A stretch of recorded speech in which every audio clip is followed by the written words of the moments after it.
just by the way of a little bit of an introduction and scene setting. Now, I'm a third year PhD student at the University of Southampton at the business school. Um, and Uracha and I today are going to be talking about different projects, but we're very much connected by some shared experience and some previous collaboration. So I just wanted to just share that to set the scene before handing over to Uracha. And our collaboration connection started back in 2020 when, after 20 years in industry in HR, I decided to move from industry into academia and to ease myself in. I did an MSc in organizational psychology with Birkbeck, and this is where I met with Uracha, who was, amongst other things, leading the module on selection and assessment, and leading it and designing it in a way that was quite inspiring for many of us who have been through the course, in a way that is quite critical and eye-opening in relation to the usual mainstream sort of approach, and also a way that is very much focused on social justice, on addressing issues of discrimination, and many things that again resonated very much for many of us. And that led myself and a couple of other colleagues on the course to collaborate with Uracha on a project of collective writing, one of the ones Uracha will be talking to you about in a few minutes. And this was a fantastic experience, which then stayed with me in the way that I personally designed and pursued the rest of my research as well, in various aspects into my PhD and what I'll be talking to you about a little bit later as well. So when Rebecca talked to me about coming to share some of my work on this seminar with this audience, and asked me whether I knew somebody outside of Southampton who could be a good co-speaker, well, it kind of was a no-brainer because in a way, again, we're talking about things that we've branched into maybe some slightly different areas, but we're very much rooted in that shared experience and rooted in, I would say, an approach and values that we very much share.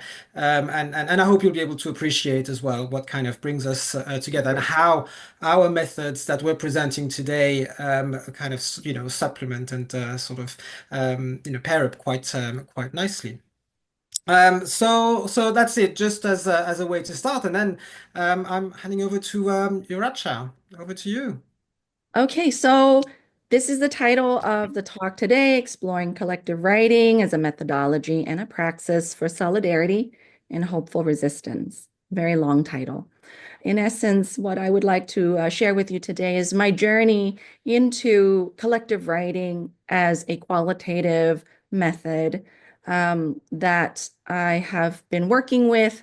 And the key here is that there are many different ways to talk about collective writing. And so this is my way of talking about it because, of course, collective writing happens in a collective, not with just one person.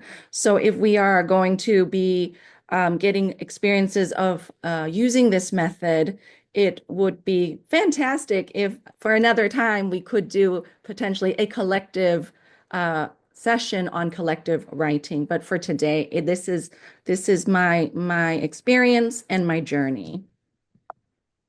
Okay, so first I'd like to say thank you for inviting me to speak today.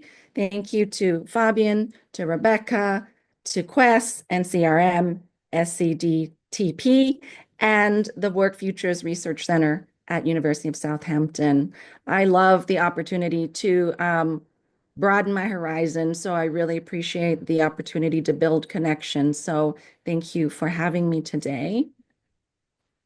So let's get straight to the presentation.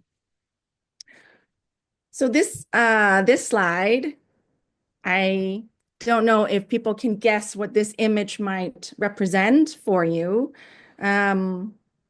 This is a floating market in Thailand, and that is where I was born. So yeah, as you can see in the text, I am a product of Western imperialism. I am Thai, yet I conduct research in the English language. And my journey into doing research, and more recently into collective writing, is deeply personal. It's also important to emphasize it's ongoing and incomplete. So there are a lot of queries that I have not resolved, that I try to address and think about through my journey with collective writing as a method. So I am Thai. I was born in Thailand and spent a large part of my early childhood there. My first spoken language is the Thai language. And as I said, I conduct research in the English language. This includes my thinking, my reading, and my writing. I don't do any of those things in my mother tongue. I studied at a North American international school in Jakarta, Indonesia, from the ages of 10 to 14. And then I completed high school in Canberra, Australia. And I did 1 year of undergraduate studies at University of New South Wales in Sydney. And I moved to the UK when I was 19 to study for my BSc, MSc, and PhD in psychology, all in Manchester. So I'm very proud of my Northern connections. And I studied quantitative and qualitative research methods throughout the different degrees embedded in psychology curriculum. And I used qualitative research for my PhD and subsequent research projects. I have taught and worked only in UK academia, and I've been teaching qualitative research to MSc and PhD students since 2007, yet I don't teach about collective writing to any of these students at the moment. Okay, so I want to start sharing my journey with you. I've started by positioning myself as a researcher who, as I've said, is very much a product of Western imperialism based on my education and where I work. And this, I've chosen two quotes from Linda Tuhiwai Smith, Professor Linda Tuhiwai Smith, from her book on decolonizing research methodologies.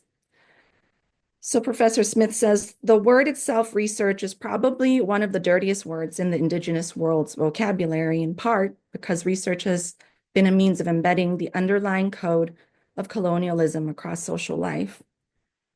She goes on to talk about Stuart Hall, who suggests that the concept of the West functions in ways which allow us, to characterize and classify societies into categories. 2, condense complex images of other societies through a system of representation. 3, provide a standard model of comparison. And 4, provide criteria of evaluation against which other societies can be ranked. These are the procedures by which Indigenous peoples and their societies were coded into the Western system of knowledge.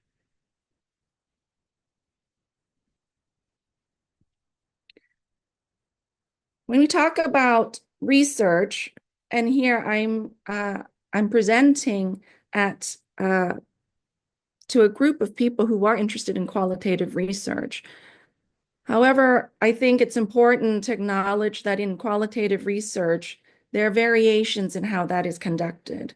And I think Anne Cunliffe's paper in 2022 on theorizing about theory has really helped to capture some of my feelings, my queries, and the struggles I have been taking note of, grappling with ever since I entered into the world of qualitative methods. And in fact, having a background in psychology, qualitative research was always secondary to quantitative research during my BSc, MSc, and it wasn't until my PhD that I was given permission through my research PhD supervisors, Professor Susan Lewis and Dr. Janet Smithson, to conduct a study that was purely qualitative. So Professor Cunliffe argues that categorization happens in qualitative research, not only in quantitative research. Categorization is an abstraction that dehumanizes experience, minimizes research participants' interpretations of their own lives, and is clearly not interpretive. And Professor Cunliffe doesn't refer to only specific forms of qualitative analysis, such as content analysis, but to the majority of qualitative analysis where we adhere and conform to the practice of codifying, categorizing in order to come up with coherent themes. So this really does raise a query for me in terms of how can we engage with research that acknowledges the humanness of the social research that we do.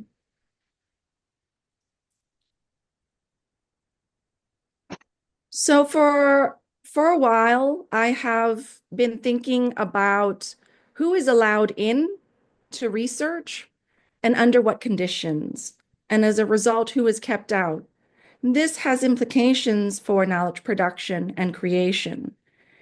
And I've been querying for a while, how can I do research in a way that potentially challenges the notion of who gets counted as an author in knowledge production?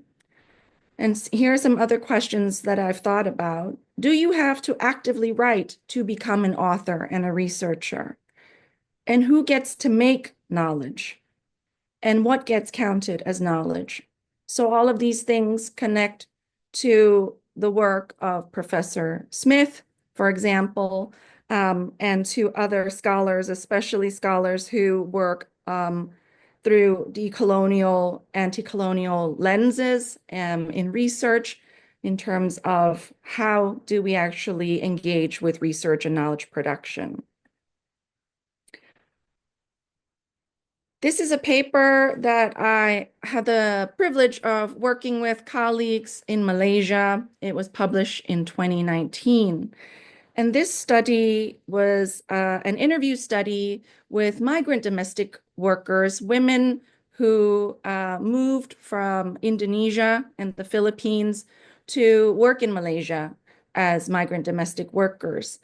And it utilized qualitative methods. The study conducted interviews with migrant domestic workers, and we conducted thematic analysis. Now, through this work, we argued that we have given voice to marginalized women, women who are often overlooked in the literature. And we were basing this work on the literature on work-life balance, mainstream work-life balance research. And we asked questions around who gets counted in terms of work-life balance research, who gets to have work-life balance, and who doesn't. So this study, enabled us to engage with some critical questions around migration, about the global workforce, and who are the people who enable other people's work-life balance to be achieved. However, I was still troubled by the claims that we were making and had questions on what does it mean to actually give voice. And one of the things I thought about was, were we just doing research on our participants rather than with them? And the interviews themselves were conducted in 3 languages: Bahasa Malaysia, Bahasa Indonesia, and in English. They were all then translated into English by the 3rd author, who was a student researcher. This was all done before I became involved with producing the manuscript. So this goes back to the point of knowledge production. Are we actually doing research on people rather than with people when the work is then translated into a different language and meaning is then ascribed in a different way? This takes me to Lisa Tilley's work, Dr. Tilley's work, and her paper on resisting piratic method by doing research otherwise. Dr. Tilley asks the following question: how can we work towards plural and equal epistemologies within sociology when global academic institutions are embedded within a colonial political economy? The systemic extraction of raw commodities from formerly colonized countries finds its analog in academics' hieratic practices of raw data extraction for processing into refined intellectual property, to be published at prices which exclude the original contributing knowers. Such hieratic methods are broadly understood here as methodologies which do not value knowledge until processes of extraction, commodification, and value addition have been applied through academic refinement, generally in the global north. I'm just seeing the time here. I'm not doing very well with sticking to the 20 minutes. I will rush as quickly as I can. So now I'm going to share my personal journey into how I came into collective writing. So that's what I've just talked about is generally the background, which are still it's still very much relevant to my practice as a researcher today. So it's basically trying to not resolve, but to do something about understanding that research practices can be extractive and exploitative.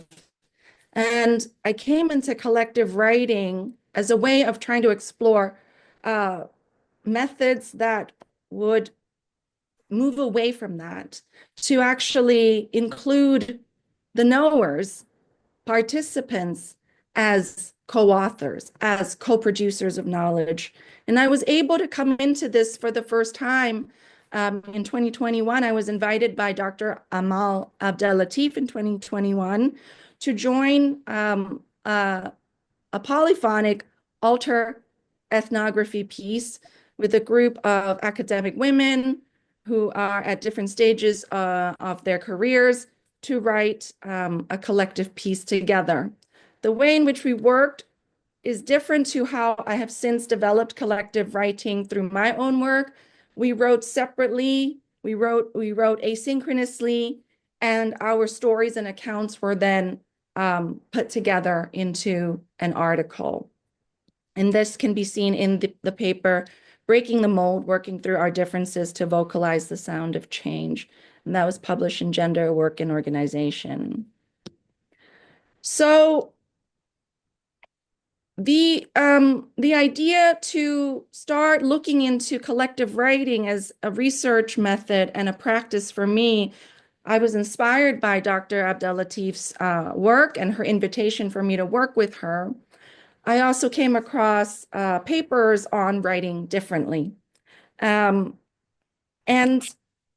here I've referenced two papers by Christopher Gray and Amanda Sinclair, and another paper on writing differently by Sarah Gilmore, Nancy Harding, Jenny Helen, and Allison Pullen. And these two papers talked about how research, knowledge, and writing can be done differently. So while the academy requires scholars and learners to engage in research as a way of expanding knowledge, it is underpinned by a neoliberal ethos that promotes individualism and elitism, where research is formulated as evidence produced by experts who privileges certain ways of seeing, knowing, and understanding through the act of dissemination, primarily through academic writing, to other scholars, educators, and learners in the academy. Research and research-related activities thus becomes a reserve for academics partaking as gatekeepers of legitimate scientific knowledge that is differentiated from lay knowledge. Gray and Sinclair concede that within the academy, we write to install ourselves into authority. We should be honest about this. My entry into collective writing is inspired by methodologies and practice of writing differently in management and organization studies that actively resist against hegemonic and patriarchal scientific norms of academic writing and knowledge production. Gilmore et al. Edited a special issue on writing differently to invoke new political and ethical practices through challenging and changing writing norms, opening possibilities for different modes of learning and changing how and what we teach. Am I allowed to have about 5 or 10 more minutes. Is that okay? I'm going to try and go as quickly as I can. I'm just really aware of the time. Okay, so we're getting to the crux of it now, collective writing and how I have come to enact it with my collaborators, with my co-authors. As I said in the beginning, collective writing is not the activity of one person. It brings people together. So, what do I mean by collective writing and how have I enacted it? So, collective writing to me is the act of writers coming together to write our own stories and experiences in silence in the same space and time. And the two projects I'll be talking about quickly, they took place in the same virtual space and time. And we would meet over a period of weeks and months before we would complete the project. But each time we met, we would have a common topic that we would write about individually, silently. So when we come into a Zoom meeting or a Teams meeting, all of us are present. We leave our cameras on, we mute our microphones, and we write for 30 minutes in silence on our own, but still in the same space and time. At the end of that, we share what we have written. It could be the entire section we've written or a selection of the text that each one of us has written. The act of reading aloud at the end also enables us to build on shared understanding. And it's not about reaching consensus, but about talking through the experience of holding space, writing together in the same space at the same time, and then sharing what we have written before we close off each session. So I'm just going to now quickly talk to you about two projects. The first one is with my first collective, which Fabien mentioned at the beginning. This is the selection and assessment module, Writing as Resistance Collective. I think it's really important that we humanize the people who have taken part in this research, and there are 4 of us. We are also co-authors of a paper that we've been able to produce through this project. So we have Michelle Edmondson, myself, America Harris, and Fabien. So what were we resisting and how did we build solidarity? We were resisting the active promotion and perpetuation of white supremacist scientific racism within the business school curriculum in the selection and assessment module that I was leading and teaching. I had to teach, and the students had to learn, that the following is evidence-based practice. But this evidence-based practice upholds Western colonialist ideology, and this is what we had to teach and learn. The inclusion and mainstreaming of reading material and literature that condone and normalize scientific racism based on the discredited eugenics movement.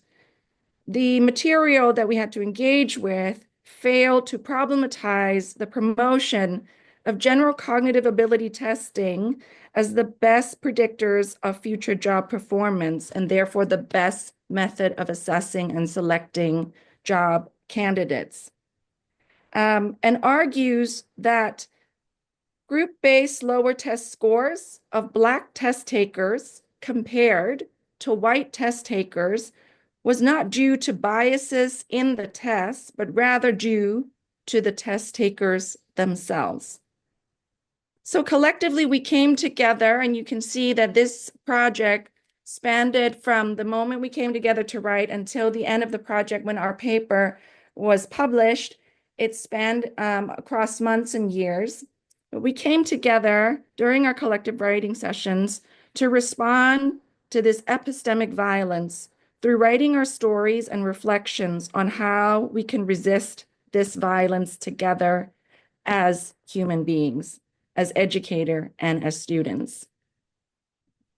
And this is the paper.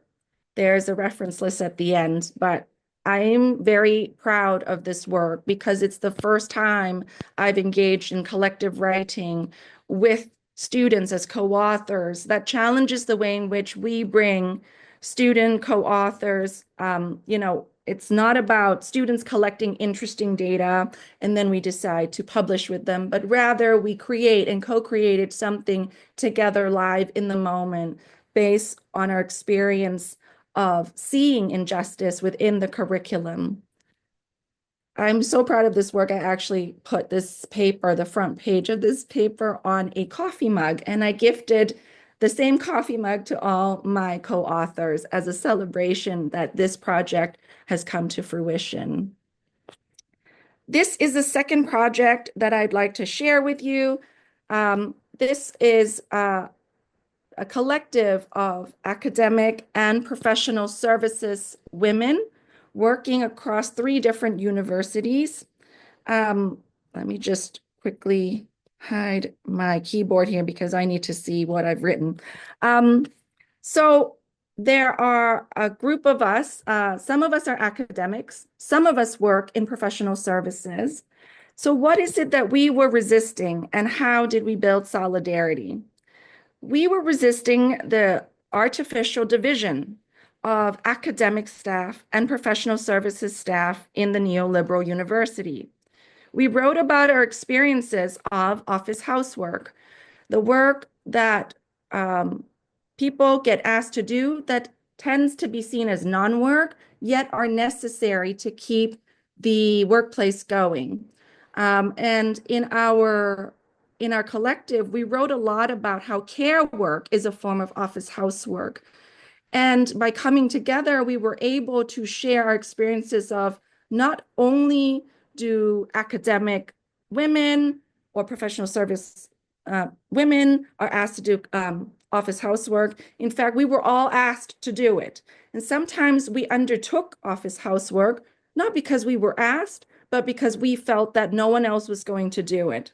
So we really queried together through writing our own stories of office housework, how can we say no to doing something that is not valued by the organization when sometimes no one is explicitly asking us to do this? So what we were able to do is to resist this artificial division of academic and professional services and to resist the basically the convention of who gets to write. So all of us here, Isabel Edwards, Eileen Kunter, Isabel Habib, Sarah Molyneux, Holly Nicholas, Kaylee Woods Harley, Janet Sheath, and myself, we all wrote our stories and we were all co-authors on an academic article. And it's called, I Know I'm Not Going to Have to Heal from This, Women University Workers Collective Writing on Office Housework as a Space for Building Collective Care, Healing, and Hope. This was published in Gender Work and Organization. We are coming to the end. You'll be happy to know I'm really sorry I've gone over time. There's a lot more I can say about collective writing and my experiences of doing it. There are a lot of unresolved queries and struggles that I have in my mind. But I want to close on Professor Cunliffe's work, where she talks about subjectivist and intersubjectivist theorizing. She talks about how most of the time when we read papers on theorizing about theory in management and organization studies, there is a lack of reflexivity in how we actually approach research, in how we actually engage with theorizing. So she argues that rarely in articles on theorizing about theory are subjectivist or intersubjectivist ontologies and forms of theorizing addressed. Subjectivist theorizing recognizes our human interpretations as ordinary people and academics are situated, unique, fluid, and personal. Intersubjective forms of knowing and theorizing are embedded and emerge between us as we, all research participants, generate multiple meanings and insights around our experience of social, organizational, and environmental issues. It makes no sense to talk about generalization from subjectivist and intersubjectivist ontologies. Rather, it is consistent to talk about resonance, presenting insights that may connect, reverberate, and provoke others into reflecting on an issue. And I believe resonance is far more powerful than theoretical generalization because it is provocative, personal, and allows us to interpret those insights in ways that are meaningful and significant to us and our situation, in ways that are genuinely close to us. And I hope that when you engage with some of the papers I've shared on writing differently, and some of the work that I've been able to produce with my co-authors through the two writing collectives, you can see subjectivist and intersubjectivist ontologies in action. That's it. Thank you so much for giving me time today. Right. Thank you very much. And again, it's brilliant to be here. Great to follow after Uracha's great presentation. And mine is called Using Dialogic Storytelling and Visual Methods to Co-Create Visions for a Sustainable Future. And I'll share a bit more about the context of it and what it is about. Many of a lot of it, as I said at the very beginning, is rooted in the work that I've done with Uracha as well, in the way that we approach working with others and that idea of co-creation. There are some clear distinctions and differences. However, the co-creation that Uracha talked about was bringing together, a group in a sort of collective movement, but with things that were bringing them together quite naturally. Whereas my project here looks to use co-creation and storytelling to bring together people who might not otherwise engage quite naturally with one another. To put a bit of context into this, on this first slide, you can see, so my research is situated in the oil and gas industry with the backdrop of climate change and sustainable development. When I looked at, trying to do some work to help where there are tensions, when there is antagonism, it doesn't get, a huge amount worse than that, than opposing oil and gas industry employees and climate activists. You can see on the right, there's a little poster from a climate activist group called Yellow Dot, talking about how big oil is killing you and is kind of, perpetuating production of plastic and other sort of harmful activities. Another one that was also that became a campaign by Yellow Dot was a tweet from Jane Fonda, who said, "Don't sleep with them, don't date them, don't socialize with them. It's over. The executives, the banks, the insurance company, all the enablers have to become persona non grata." So that was a call basically for everyone, for people to take their distance with anyone working in oil and gas or for big oil. And in my research, I can see that obviously, and I should, from a reflexive perspective, point out that I worked for BP for about 7 years, a good few years ago now, and there's a whole other story of what brought me into working on individual ethics and sort of moral reasoning, but that probably will be for another sort of reflexive autoethnographic paper for one day. In my research, I did see the vast nuances when it comes to moral subjectivities of people working in the industry. You see, there's a paper already from Krista Haltonen and Slade and Staffel called "We Don't Want to Be the Bad Guys," about people making sense of their involvement in the industry. And I'm trying to add to that sort of literature in the context of the industry's hegemonic practices as well. So there is some sort of nuance here. However, in my research as well, I've included a quote from one of my participants saying, "I think the public opinion today are completely stupid. People as a population, as individuals who are able to think, now with all this social media and these very fast cycles of news, nuances and complexities are completely obliterated from the debate." So the picture is a very a very tense, a very polarized one, not only between oil and gas industry people, climate activists within the oil and gas sector in itself. I've come to realize in terms of people's own positions. And so, how could dialogic storytelling, what does it do in this picture, and how could it help? And a little bit like Uracha talking about collective writing, what do I mean by dialogic storytelling? Because it's being used in various different ways. Looking back at the root of the term comes from Mikhail Bakhtin's dialogism.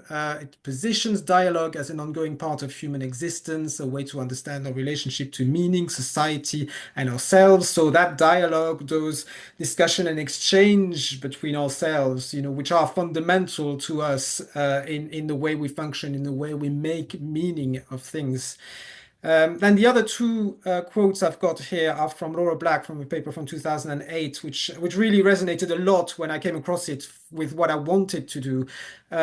So she said, storytelling helps participants co-create and manifest their identities in relation to one another, and also enables them to imagine and appreciate each other's perspectives. These features give storytelling the potential to enable dialogic moments because they allow group members to negotiate the tension between self and other that is present in their interaction. And then later on, part of what makes stories powerful, they're able to display values and worldviews that are typically not talked about explicitly. Hearing stories from others who hold different values may make it easier for deliberative participants to understand the reasonableness of positions and interests that are different from their own. So this gives you a glimmer of, well, it gave me certainly a glimmer of hope into what might be possible through storytelling, for people coming from those very polarized positions. And this first aspect I'm sharing here again goes back to what Uracha was talking about earlier about this individual position, identity, this individual sort of story. So this is really looking back at sharing one's own position and story in relation to that particular topic and hoping to get that to resonate with others or actually generate some understanding from others.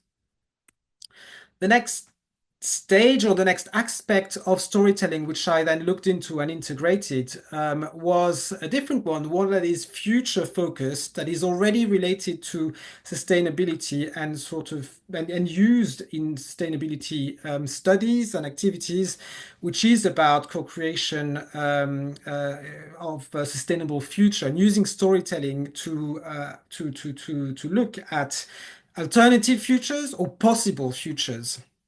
There's one paper I've got there at the bottom which uses it in the context of oil and gas, where it asks people to envisage where we would be if we'd already reached peak oil and therefore didn't have as much oil. What would have a different reality looked like? And the other one that I've got quoted here is from Arcourt et al., which asked people to envisage stories of the future, but with various things happening, disruptive events, and how people respond to them. And there's an interesting quote here from the paper saying, fictional stories provide participants with a safe space in which to explore what might be and not necessarily what they think should be or what they would be willing to do. Stories have an inherent plurality and it's an interpretability that allows room for negotiation, which might not be available in more fact-based means of envisioning the future. And stories are always ultimately an exploration of meaning and values. So I think, I've put it in bold here, what might be not necessarily what they think should be. That's going to be quite important as well in the way that I'll apply it in the workshops I'll be talking about. And the final aspect is that I wanted to integrate or that I looked into was using visual means into this storytelling. And this relates probably more to the piece that I've just talked about just now, which is more of the future focused and visioning a different view and a sustainable view of the future. So what I've got on the slide here comes from a paper by Smith et al. Where they conducted a number of experiments where people were using various visual means. Now you've got Legos on the screen, for example. There were different experiments going on where they were asked to use those to picture different aspects of a sustainable future with regards to the energy transition more specifically, so kind of related to my own theme as well. And again, an interesting quote here, talking about being placed in a position of responsibility, even if only for plastic people on a vinyl map for under an hour, helps to widen the sense of shared opportunities and dilemmas around energy futures. The emphasis on serious play in the process of futuristic story building is conscious. This is very clearly not an invitation to participate in a decision, but rather to rehearse what it is to make decisions.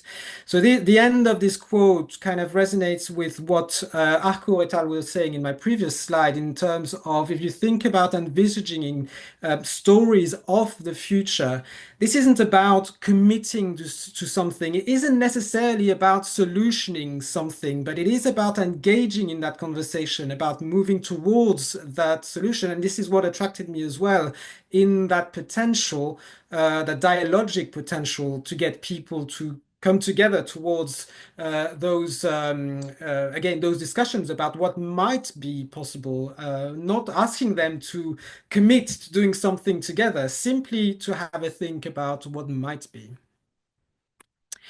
So in the context of my study, so this is the end, well, fingers crossed, this is the end of my PhD research, but which was made up of 3 different studies. In my first study, I interviewed 30 people who currently worked in the oil and gas industry, and I analyzed as well big oil corporate documents. The second study looked at stories of people who left the oil and gas industry to engage in climate activism. And what I'm talking about today is the final study, where we were bringing people back from those 2 studies, people currently working in oil and gas, and people now engaging in climate activism into those workshops to try and get them together and co-create visions of a sustainable future. What we had was 3 workshops. They were very small workshops, 4 participants in each, meant to be 6, but because of last minute cancellations and dropouts or no shows, we ended up with 4. The 4 actually worked perfectly in terms of timing and getting through the format that we had and really giving space for everyone to express themselves. And we managed, with those 4 to retain a balance of activists and oil and gas employees.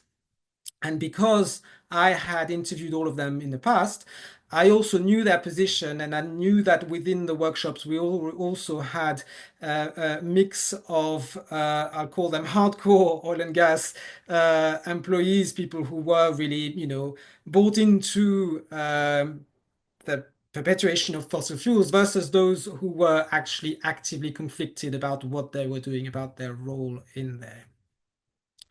So next, again, this is a bit detailed, is the actual structure of the workshop. So how do we bring all the stuff I talked about, this individual story and dialogue around this, the collective stories, that all hangs together through the structure I've got here on the screen. Now I should say, as well as the 4 participants in each workshop, we had myself and Dr. Ayu from Southampton, University of Southampton as well, who's my supervisor and co-author. Because of my experience of having interviewed all the participants and having created a report with them, both I and myself remained silent observers through these workshops. So we hired a professional facilitator to run and who did a fantastic job. And I thought that would make it easy for me, but believe me, staying silent and not intervening for 2 hours is probably one of the hardest things that I've had to do. So, but never mind, we remained silent and observed. And we also had a live artist, and I'll show you some of the things that they produced in a moment. So, and this is the visual aspect that I talked about here. We were thinking about ways to give people either an opportunity to draw themselves. And when we ended up having to do the workshops online because of just geographic, practicalities, um, it became quite difficult to think about people doing that, doing some drawing or some visual work themselves. And so this is where we came to think about bringing in an artist doing live drawing. And you might have come across that in conferences or in the corporate setting as well, where it's kind of developed as a practice. So it was an artist who was there online throughout and captured through drawings and notes some of the key themes or the key aspects of the discussions, and it was there to help that reflexive practice for participants. So every now and then to pause, have a look at the drawings that have been produced to just remind themselves of what had been going on so that they could sort of, again, reflect on that and build from there on. So the structure in a nutshell, very much those two parts, this individual storytelling where people were bringing their own positionality, their own stories. Again, this is very much the sort of past and present looking at an individual level.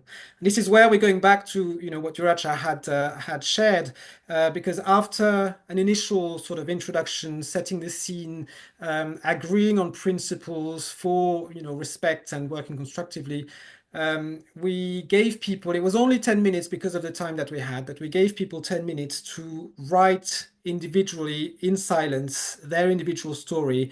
In our case, it was their individual story in relation to oil and gas and climate change. And they were given prompts from a storytelling perspective about, the start, the twist and turn in the story, the main characters in the story, and where that story got them.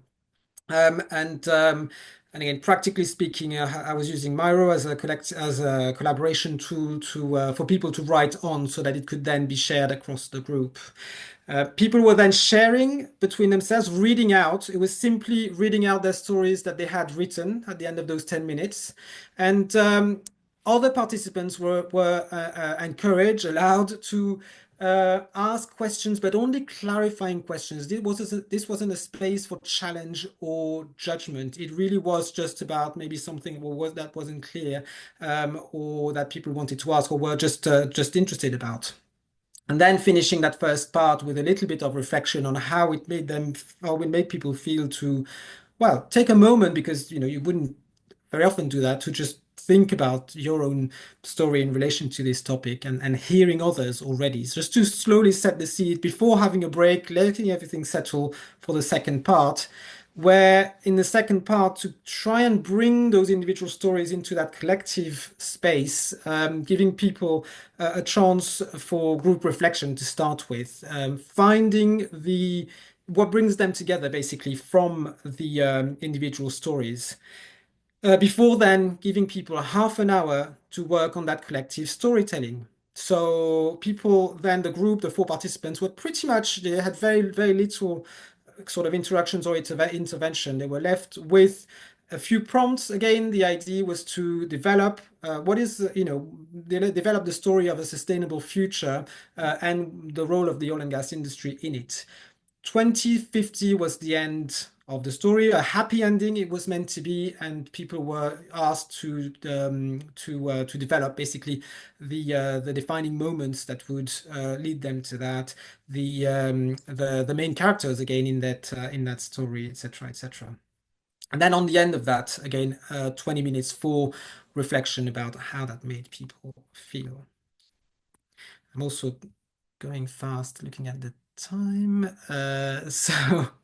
So I'm just sharing now three balls that were produced by the live artist. The first one is on the back of the first part for one of the groups, my personal story with the oil and gas industry. You can clearly see the four people, the four stories here, identified some of the drawings that came about, how they were represented, with again, somebody started as project engineer, as you see at this, very, very high level sort of highlights of each of the stories, but just to have a visual reminders of that, because then we would come back with the participant to revisit, just refresh their memories around that. And interestingly, what was great as well is that when it comes to knowledge production and all that, it's important to remember that this is all the work of an artist, which is also interpreting what is happening, and therefore it gave the participant an opportunity to sort of challenge that as well when the artist was writing certain words or certain things that she thought she'd picked up, but that people wanted to challenge as being sort of captured in writing. So that in itself also helped develop the conversation. Um, this second board is the second part, the collective storytelling. That was the same group. Now, you can see on the screen that doesn't really look like a story, because if you ask four people to come up with a story, they're not really going to do that in a linear way where they're going to start with the beginning and in a very structured way. So it's all a little bit, going into different ways. And the artist has then later on sort of turned that into a story, retrospectively. But I kind of prefer the one that is developed there and then. And you can see, they started reflecting on the happy ending in 2050. What does that look like? What does that mean? The fact, why 2050 as well? Is that too far? Does it, will it take more time? Um, and back to the earlier point of this is all about envisaging what might be, what could happen, etc. Not all of those. You can see that some people sort of had dominant voices at some points, perhaps to bring about a particular topic, a particular idea, which was perhaps built on by others.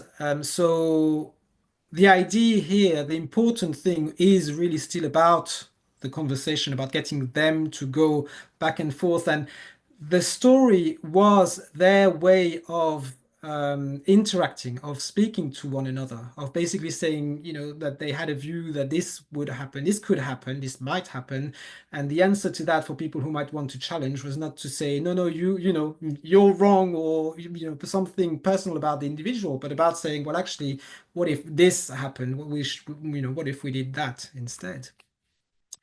Um, and that final board is just a few thoughts that were captured by the artist at the start and at the end of each of the workshops. Now you've got three colors. These are for the three workshops. There's some of the scene setting of the principles about being open and transparent, active listening, etc., etc., and then some from the end. And one thing to point out here is that you can see the blue and the green workshops. There's some great stuff in terms of, it didn't feel like they had to hold back. Plenty of things in common, reassuring. There's hope. Doesn't need to be shame. That was from someone who worked in the industry and who was deeply conflicted. Um, but as much as the I call them the blue and the green workshops went, really well and really constructive and was just brilliant, just lovely to to hear, to see how people with such different viewpoints actually came to connect at a human level and have those conversations. The sort of dark orangey one on the right was more of I tend to refer it as a car crash because it was quite tricky. People remained on their sort of respective identities and struggled to make that connection at that same level.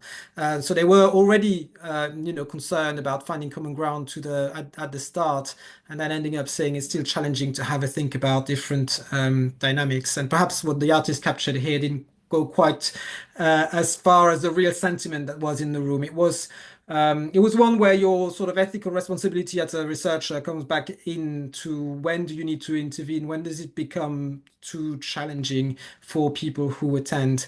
But the facilitator did a great job at sort of keeping that boundary. I would have jumped in, longer long earlier, I think. But it was really helpful for me as a researcher to understand how these dynamics were evolving. And actually, I learned as much, if not more, from that final workshop than from the first two, because understanding what stopped people from connecting, from having a constructive conversation, will help in further developing how interventions can be built in, or how we can actually guide people into having better conversations.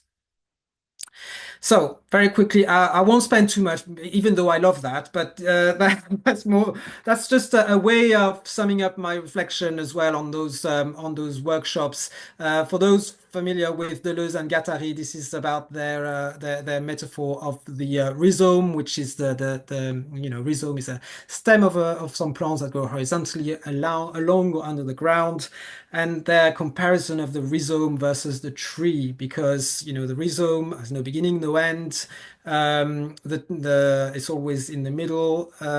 The tree is filiation, basically, but the rhizome is alliance, uniquely alliance. The tree imposes the verb to be, but the fabric of the rhizome is the conjunction and. This conjunction carries enough force to shake and uproot the verb to be. So I'm not doing it justice here, but there's a lot to be said about the reflection on that metaphor of rhizome. And really, the rhizome is what you're trying to find and achieve with those workshops. That level where people stop being rooted in their individual